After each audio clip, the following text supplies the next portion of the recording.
You should always have on your homestead. It's aloe vera. This one used to be a lot bigger, and of course Miss Lori forgot about it, and we had a cold snap, and yeah. But anyways, aloe vera, it's my #1 go-to, and you can buy them just about anywhere. You can even buy them at Walmart. Very good medicinal plant. External and internal.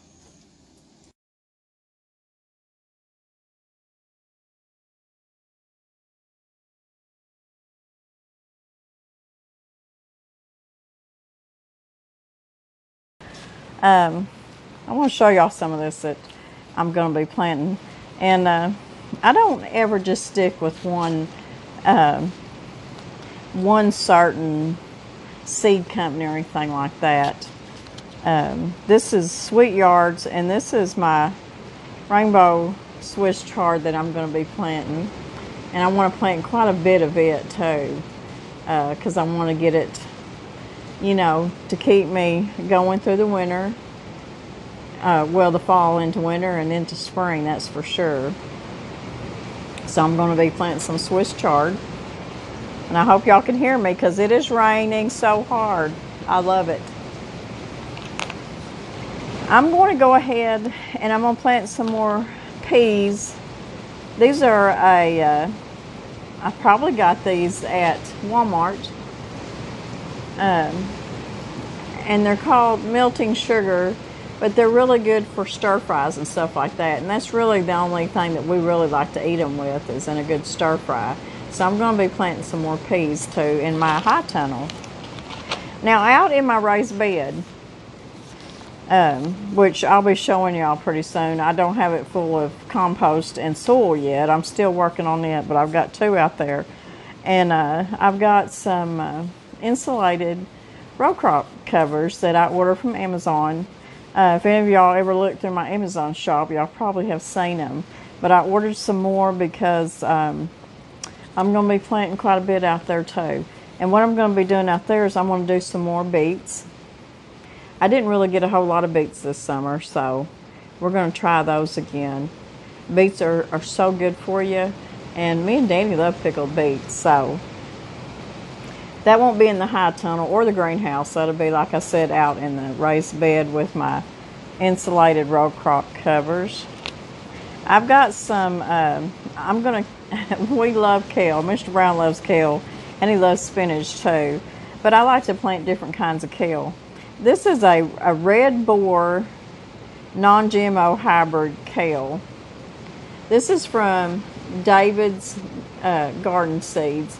And I get David's Garden Seeds off Amazon. And any seeds that I've ever got from this company, I've always had good germination with it. I don't know about anybody else, but I've always had very good luck with it. And it's a purple looking kale. So I know it's going to be very nutritious for us, because anything that, any vegetable that is like your red and your purples, your deep colors, they're just a little more nutritious than your green ones. So I'm going to get a bunch of that planted too. And I'm just showing y'all this to give y'all an idea too.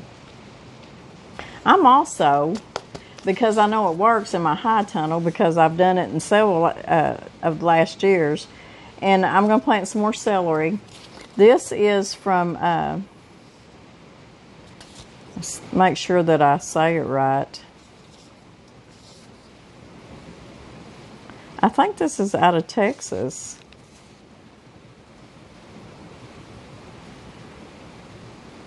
GAEA. I don't know if it's Gia's Blessing Seeds, and some of y'all may already know this, and I may not be pronouncing it right, but I have ordered some seeds from, I don't know if you call it this company, this lady, or what, but it's Gia's Blessing Seeds, and this is celery. It's a tall Utah, say that very fast. It is the tall Utah celery, and it is so good. When you plant this in your outside, You don't have to have a high tunnel. You can do this outside with a row crop cover or something that's insulated, you know, that you can keep it warm during the day and then cooler at night. But celery here, where I'm at, seems to thrive in the cooler weather. And even when it got down really cold, I kept it covered up and it's still done good. And I love celery. It's not that it's really, really nutritious for you, like most vegetables, but I just love putting it in so many things, and I just like eating it. I think it's because of the freshness and the crunch of celery. So I'm going to be planting that. And this is probably, and I've got a lot more lettuce. I don't have it sitting here with me right now, but I've got all kinds of lettuce seeds. But I will be planting a lot of lettuce seeds, and I figure I picked these up at probably Walmart or the Tractor Supply store. I'm not sure. But this is gourmet greens. It's just all kinds of lettuces and Swiss chard and just everything in that one seed packet. Muscling gourmet greens. But I wish I'd have brought all my lettuces in here, but I didn't do it. But I'll be showing y'all that too at some point. Probably when I get them planted and they start coming up, we'll start talking about them again, because I will have a bunch of lettuce out there. I'm a salad eater, so my high tunnel grows a lot of lettuce for us. So good. The only time that we don't have lettuce out of the high tunnel is when summer starts coming on and it starts getting so hot because everything starts to bolt. Even when I put shade cloth over. So anyways, so I'm going to have all kinds of different lettuces. I'm also going to, because for some reason I lost my parsley plants. But this is from Burpee, and I really don't know where, and somebody may have sent this to me, and I want to thank anybody that has sent me seeds. It just fills my heart when y'all do that, because I can plant those in my garden, and whether if it's flowers or veggies or whatever, I love it. But this is a big Italy Parsley, so I'm going to be planting quite a bit of it too. I do have a bunch already dried and put up. I use parsley in a lot of my cooking, and I love to go get it fresh too and put it in my dishes. So it grows good in my high tunnel, and it'll grow good in a greenhouse or under a row crop cover till it gets probably down freezing or below. So let's see, I've got some more kale here. This is 2 packs, and this one's from Burpee, and this one's from Gia's Blessings. I know I'm probably not saying that right, but it's the Dinosaur Kale. And I want to tell you, it was the fall, a couple of falls ago, a couple of winters ago, I planted so much kale, so much, it was all different kinds of kale, from every size to every shape you could think of, and the Dinosaur Kale. And I'm telling you, and if y'all go back a couple of years to my garden, my garden videos, it'll show you how beautiful my greens were in that high tunnel. But, so I'll be doing a lot of kale. Kale is so good for you. And I'm going to be planting quite a bit of spinach. This spinach, and I have different ones in my box that I'll be planting. Isla's Garden Seed Company. I don't know if y'all have ever seen this. This was given to me, sent to me. It got 5 stars, so it must be a very good spinach. It's a Bloomsdale long spinach is what it is. I should have got me something to drink. My throat's dry. But anyways, this is just 1 pack. I've got all kinds of spinach that I'll be planting. And here from Freedom Seeds, I like this company. I love these seeds from them. This is a dwarf Siberian, and there's no picture on here, but it's a improved dwarf Siberian kale, organic kale. And it says plant seeds in fall or spring. Plant seeds about 4 to 1/2 inch deep, about 8 to 12 inches apart. I'm bad because I usually plant mine a lot closer than that, but I always have big, thick greens come up. So anyways, I'll be planting some of that. I've also got some, this is a blue Scotch curled kale. So it's a different kind.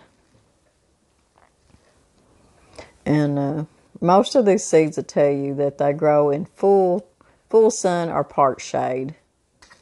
So this one says that it'll germinate within 4 to 14 days. Maturity is 50 to 95 days. So I'm really wanting to get them planted because I'm wanting them to start growing during cool weather.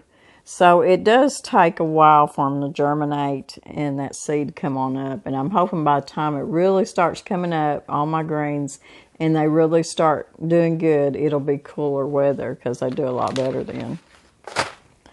And let's see. The different things that I'm going to be planting outside. Let's see, this one right here. This is a purple cabbage, and I am going to try to grow some more cabbage too.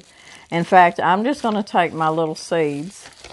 This is from Country Creek Seeds from St. Peters, Missouri. It's organic heirloom seeds that I get off Amazon. And I've had these for quite a while. But this is a small red cabbage is what it is. And I'm going to plant my seeds directly in my raised bed. I'm going to, space them out. And I'm going to grow me some fall and winter cabbage. And I'm also going to be planting some broccoli. So I've really got to get them started. Now, it's all going to depend on what kind of winter we have.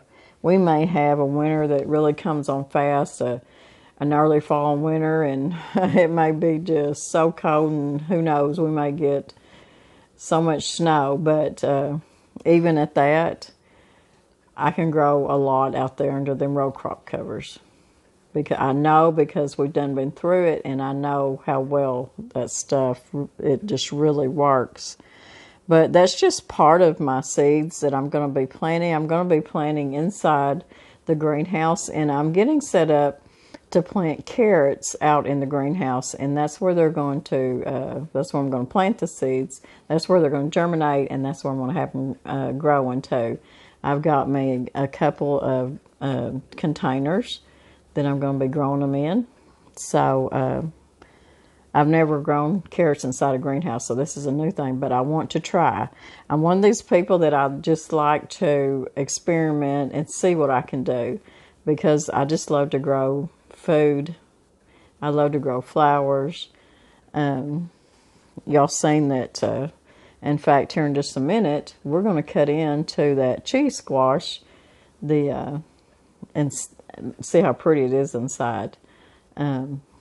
That will be my go-to squash from now on, my pumpkins. Of course, pumpkins are a squash, so it's been so prolific, and I still got them. They're still out there growing, and I'm still getting cheese squash, Long Island's cheese squash. I mean, they're doing so good. I'm really impressed with them. I did get some baby little sugar. They're Amish pie pumpkins is what they are. They're the little bitty ones, the little sweet ones. And I did get about 5 off of 2 vines. That's all I got. But so this Long Island cheese squash has really took over the garden, and it's really done a lot better than my little pie pumpkins. So I will. In fact, I kept a bunch of seeds too. So, and also when I cut into it, I'm going to keep those seeds too. So I'm afraid that I'm probably missing something. I already had plenty of herbs to get me through. My tomatoes, they'll last me in my high tunnel plumb up till cold weather takes them. I'm going to be planting some radishes. Not sure which kind yet. I haven't made up my mind which kind. And a lovely lady named Norma, she sent me, so sweet, some wild mustard seed, and I'm going to be planting them in my high tunnel too. Wild mustard greens. I know them are going to be good. So thank you, Norma.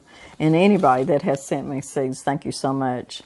Tammy from Little Jordan Farm, she sent me a bunch of seeds. And I think I got them right here. So I just, I do love a fall garden. And, you know, I'm always so excited when spring's coming on. And it's just so much excitement to see everything just start blooming and turning green in the spring. But I'm just gonna confess, as much as I love the okra and, you know, the tomatoes, and my tomatoes haven't done too good this summer, but the tomatoes that are coming on right now, for some reason, are doing better than they did in the beginning. My bell peppers on this hill are always slow, but once they get started, they just keep going till cold weather takes them. So I'll have bell peppers that I'm going to take inside the high tunnel and probably in the greenhouse and keep them going. My lemon tree that's making lemons, and I'm so excited. It will go into my greenhouse for the winter. I don't know. I'm actually going to probably try and see how it works. I may plant some cucumbers in the high tunnel and in the greenhouse, and I'm going to see how they do. See which does best. I've got some, like y'all seen, some later cucumbers coming on right now. I don't know. I'm just going to experiment. I'm going to go ahead and plant some onions. I may do that in the greenhouse. So we'll see. We'll just see. I've got all kinds of, a lot of other seeds to go through. Like I said, so many different lettuces and stuff. But I'm just showing y'all this to give y'all an idea of a fall and winter garden, because it's my favorite. I just have to tell you. I love fall, and winter seems to be one of my favorite times of year too. And y'all probably think I'm crazy, but as a young girl, summer was always my favorite because we just lived on the water. We lived on the river, me and my family, my husband, Mr. Brown, and my children and my grandchildren. You know, we just lived on the rivers. We're so blessed here with so many rivers and lakes. But the older I get, I'm kind of changing my ways now. But I love snow, and we don't get snows like we used to. So I'm looking forward to maybe a good big snow, or maybe a couple. And I just love fall. I love the crispness of it. The vegetables here seem to thrive in the cooler weather. Here in Arkansas, northeast Arkansas, our weather is not just that it's hot. It is so humid and really sticky feeling, and it causes a lot of powdery mildew and stuff on my plants. So as we get out of that humidity, it seems like the plants start perking up again. So we always, you know, look forward to that. But anyways, I just want to show y'all some of what I'm going to be planting for fall. And like I said, there's going to be other things. I just don't have them all out here right now. But I think we'll go in there and we'll cut into one of the Long Island cheese squashes and see what it looks like. And I might make Mr. Brown a pie out of them this weekend or something. I still have squash canned in my pantry, and I still have some in the freezer too. But I'm going to show y'all something funny, and y'all don't laugh at me, but those of y'all that's been with me for a while know that Mr. Brown built me at the end of my kitchen out here. I've got just a big open pantry, and ever since we've been here, I just keep my garden potatoes, and now a lot of them I would keep under the house too because it stays dark and cool down there. But all my squashes like butternut and pumpkins and stuff like that, I just kept there. Well, my pantry's getting so full, and it's getting to the point that we're in and out of that open pantry so much, and there's enough light in there that I mowed my potatoes and most of my garlic. I still have garlic hanging from in the kitchen. My onions, my sweet potatoes, and my pumpkins and squashes. I'm going to show you where I've been keeping them, and so far it's working. So you don't have, me and Mr. Brown really talked about having a root cellar built. Really a root cellar / storm cellar, but mainly root cellar. And I mean, we come this close, and we just, it's funny, sometimes I think we have this where we can read each other's mind or something, I don't know. But he asked me one day, he said, are you sure that you're wanting to do the root cellar? And I told him, I said, I've been thinking about it, and it's going to cost about $7,000, if not more dollars, to get it done right. And the more I put a pencil to it and really realize I just don't think I'm going to do a root cellar. That's a lot of money. I know root cellars have been around for many, many years, but I just don't know if I want to put that kind of thousands of dollars into a root cellar, because really and truly, I can keep my stuff in under the house, and I'm fixing to show you where I'm keeping some of my stuff.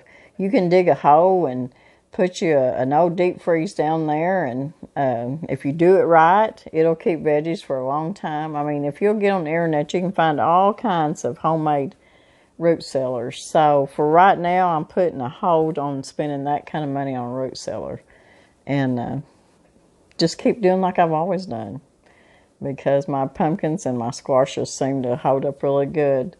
But anyways, so no root cellar right now. So let's go get us a Long Island cheese squash, and I'll show you where I've been keeping my stuff. Guys, now don't laugh at me. Now, we are going into the bathroom. And in this closet right here that we never use, now there is a hot water heater in there, but it doesn't get hot in there. I'm going to show you.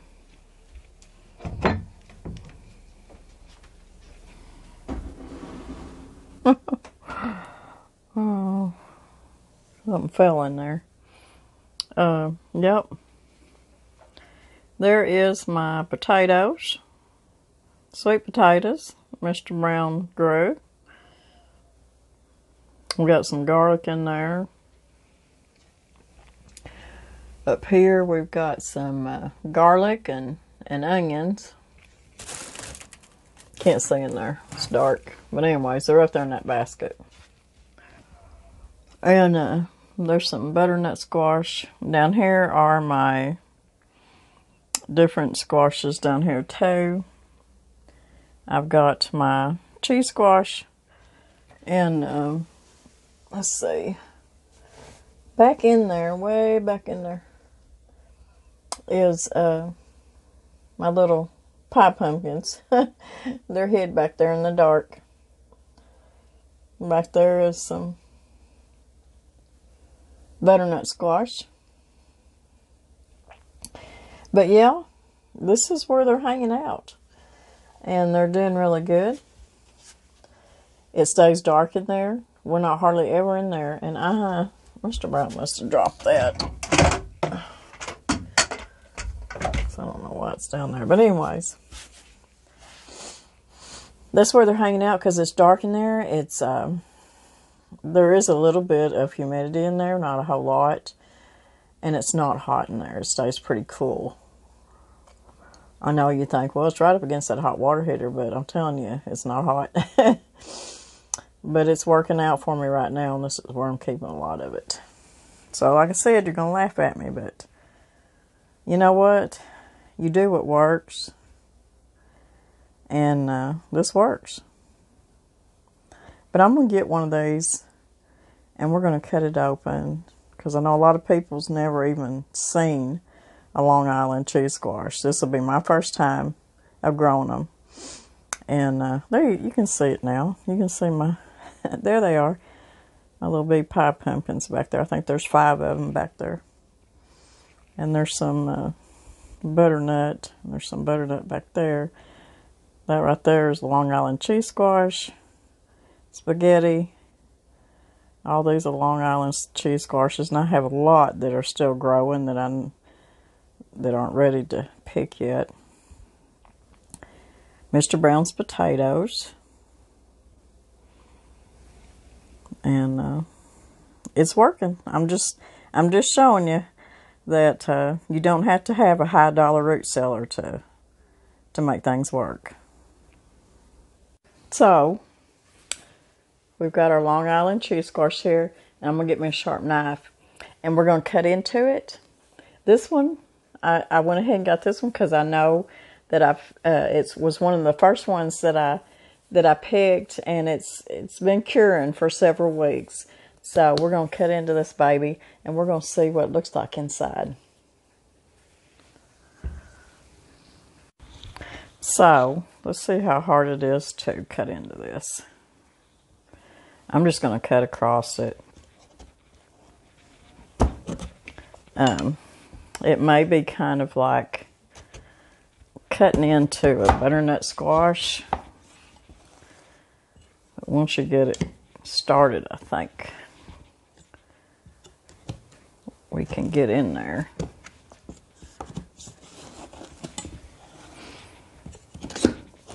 Yeah.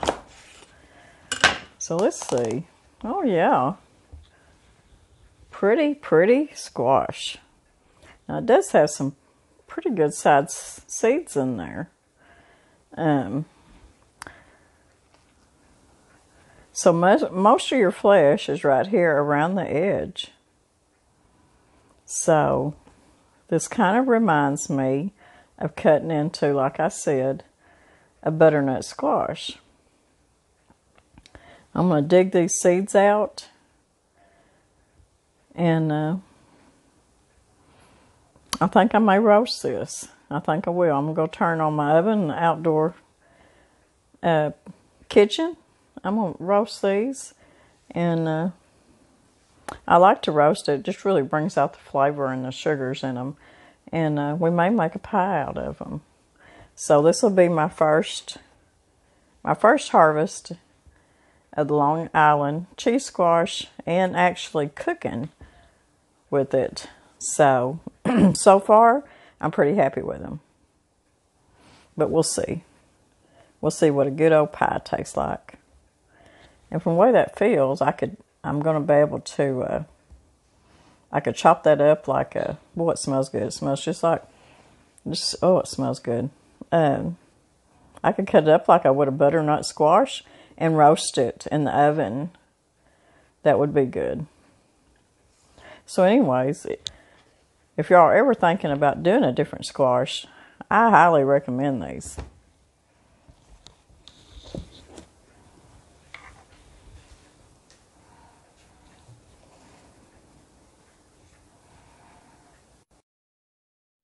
So I finally found a melon that I can actually grow here on this hill in the holler.